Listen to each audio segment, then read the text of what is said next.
We saw some unprecedented times yesterday. Who is going to shine here in these semi-finals? Yong-Li Wei, Asian Games champion 5 years ago, third last year in Indonesia. Tanya Gaither made the 200 final 2 years ago, fourth in heat 4. Elaine Thompson, the joint fastest woman in the world this year, the Olympic champion, the 5th fastest in history. Pan American gold to add to her collection in Lima not so long ago. 11.14 in qualification.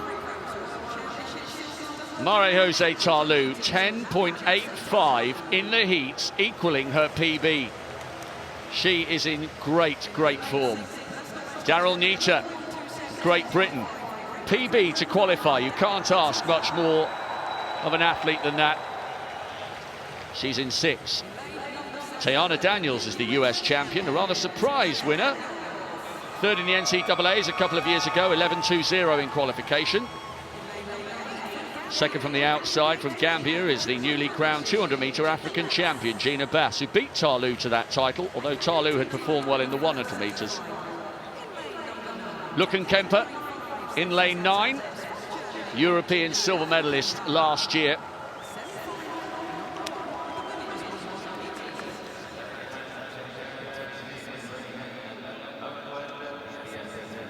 Wei in 2, Gaither 3, Thompson 4, Talu 5, Nita 6, Daniels 7, Bass 8, Luken Kemper in 9. In theory, on paper, and when can you trust predictions? That's why we love watching live sport, because so many things can change. Thompson of Jamaica in 4, Talu of the Ivory Coast should be the women, in theory, to book their place in tonight's final. 2 of the fastest we've ever seen.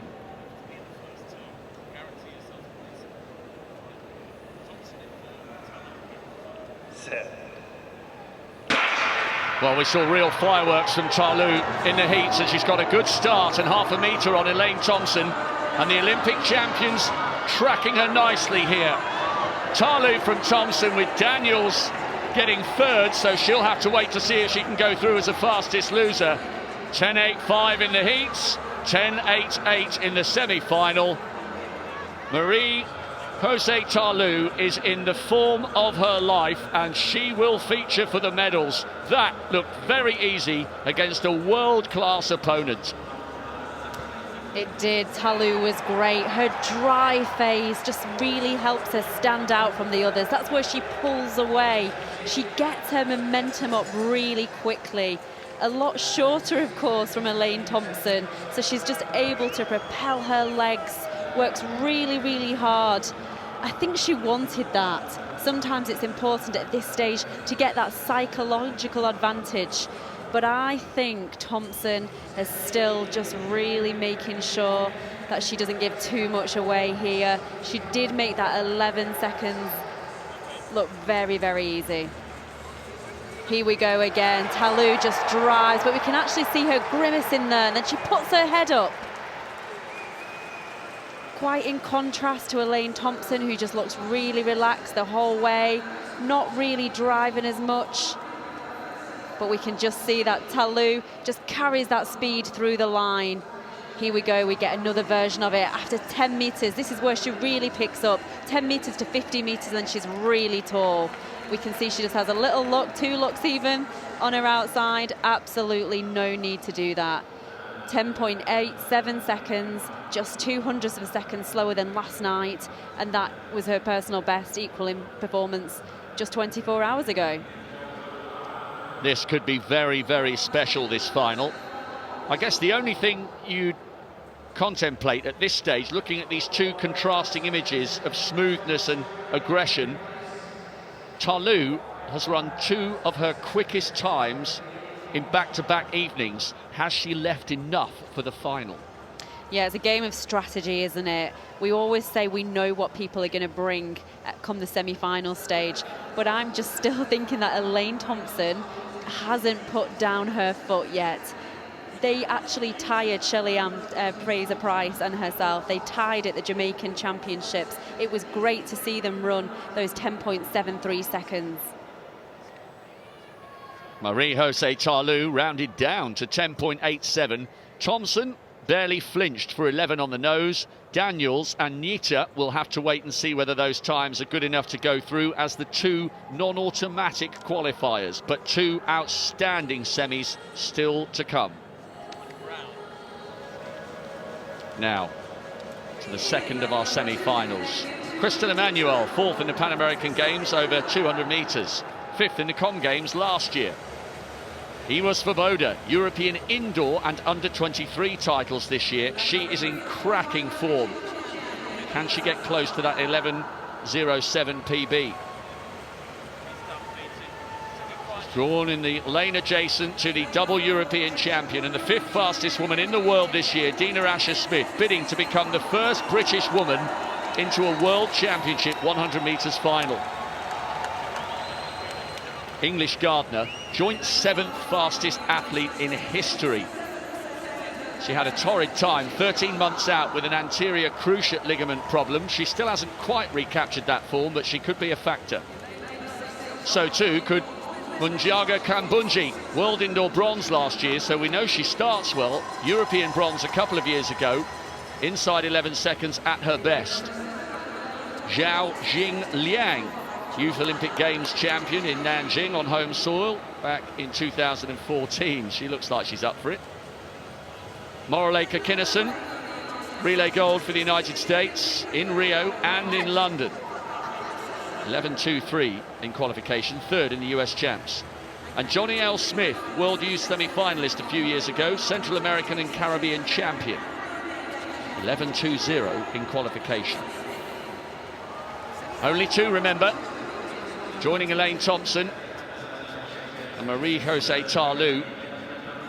Dina Asher-Smith in 4. Crystal Emanuel there goes in lane 2. Svoboda, second from the right, is in good form this year, but it's Asher-Smith. Started the season so dominantly. Wins in Doha and Stockholm. Won the Diamond Trophy as well, beating Shelly-Ann Fraser-Pryce.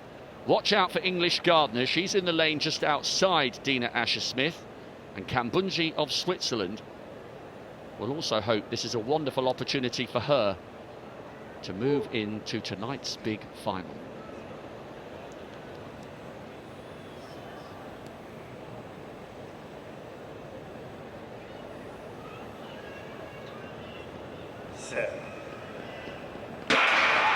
Asher-Smith, third from the right-hand side. And English Gardner got a good start. Now Dina Asher-Smith beginning to pull away from the rest of the field.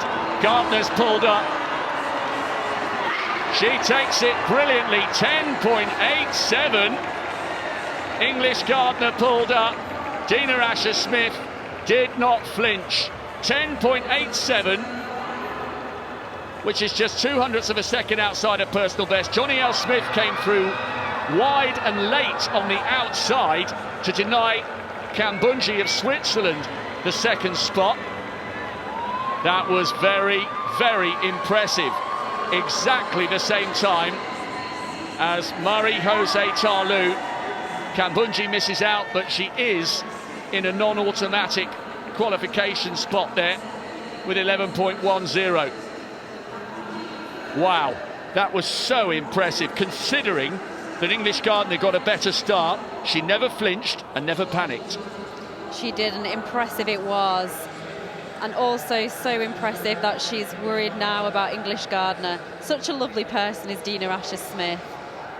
Hope that English Gardner's okay there, but yes, going back to the race, wow. Dina Asher-Smith didn't show as much in the heat. I wanted to see more. We've been spoiled so far on those championships. She had a good start. It wasn't electric, but it was a good start. She looks very relaxed out here now, and we still have to remember that she's still only 23 years of age. I was actually really impressed with Janelle Smith on the outside, the Jamaican athlete. Watching all the athletes coming out to the track, actually, Janelle Smith was behind them all, and she came from behind in the race also. Here we go again. Fascinating to see these athletes' faces up close. Dina Asher-Smith yesterday looked like she was a little bit nervous when we saw her in the block cam, looked a little bit more relaxed out there this evening.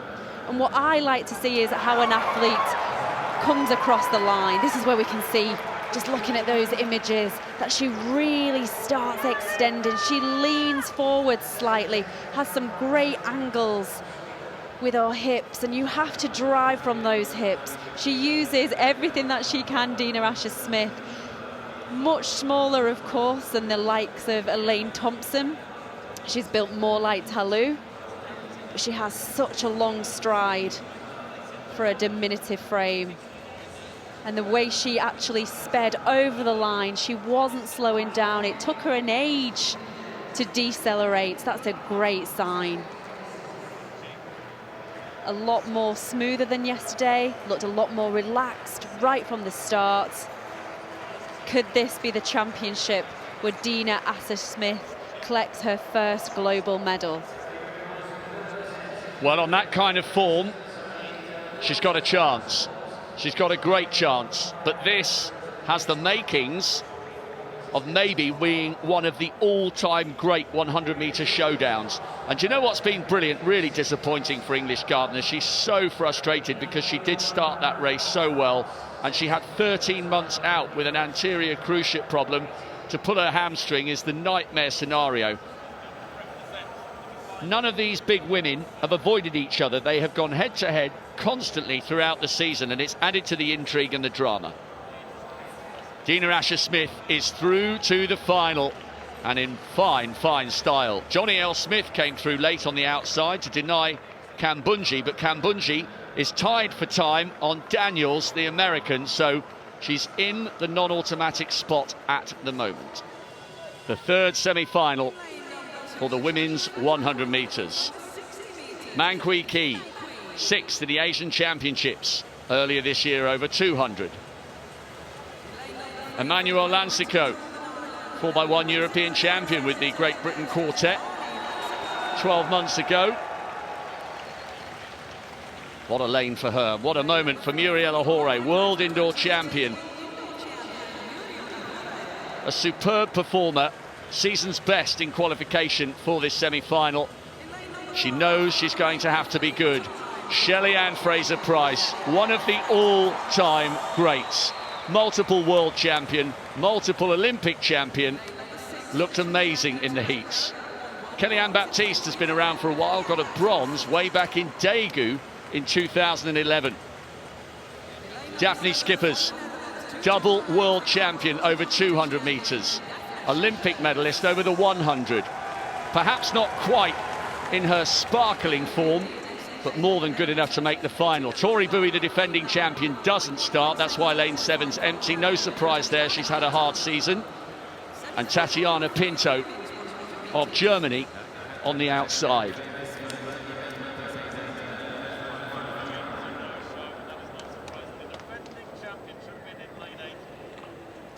On your lights.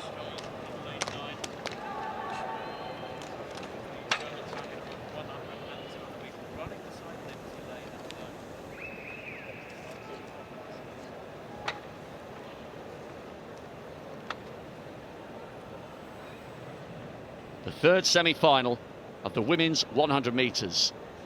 Fraser-Pryce in 5, Ahore in 4, Skippers in 7.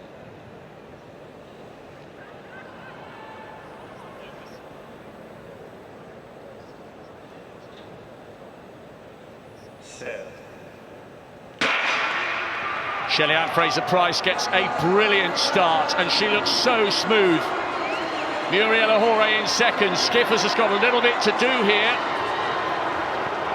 10.82. The stage is set for a massive showdown. She got out of the blocks brilliantly. Skippers closed right down on Ahore, and I think she might have just done enough to go through as one of the two non-automatics, and she has with 11.07. She was miles behind and left it late, but Fraser-Pryce was in a class of her own. 10.81. I don't think she's ever looked this good in a major championship before after the heats and the semi-finals. That was so composed. It looked like she had another 2/10 there, should she have needed them. Rob, I've got to totally agree with you. She looked great yesterday, didn't she?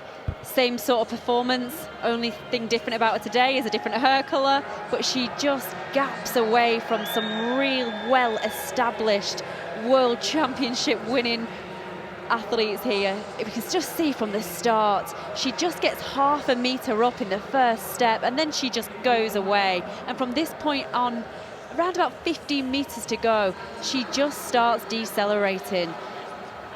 What a fantastic time to run in a semi-finals. 10.81 seconds. I think she can go really close to her personal best of 10.70 seconds. Got about an hour and a half or so to wait. But yeah, she's actually looking up at the screen. She's trying to get a gauge whether anyone is anywhere near her. Sometimes in athletes' careers, they just have this purple patch where everything seems to go right, and Shelly-Ann Fraser-Pryce could have a really remarkable championships here. Unbelievable quality and composure for another low 10.8s. Shelly-Ann Fraser-Pryce into the final. Ahore, the world indoor champion, is there. Skippers closed up. Not enough for an automatic spot, but 11.07 is good enough. So the two-time world champion over 200 metres will join the big party at the climax of the evening here in the Khalifa International Stadium. What an end to night 3 in prospect. Well, this lineup is ridiculous. Double Olympic champion Shelly-Ann Fraser-Pryce, double Olympic champion Elaine Thompson, both of them joint 5th on the all-time list. Dina Asher-Smith into a final for the first time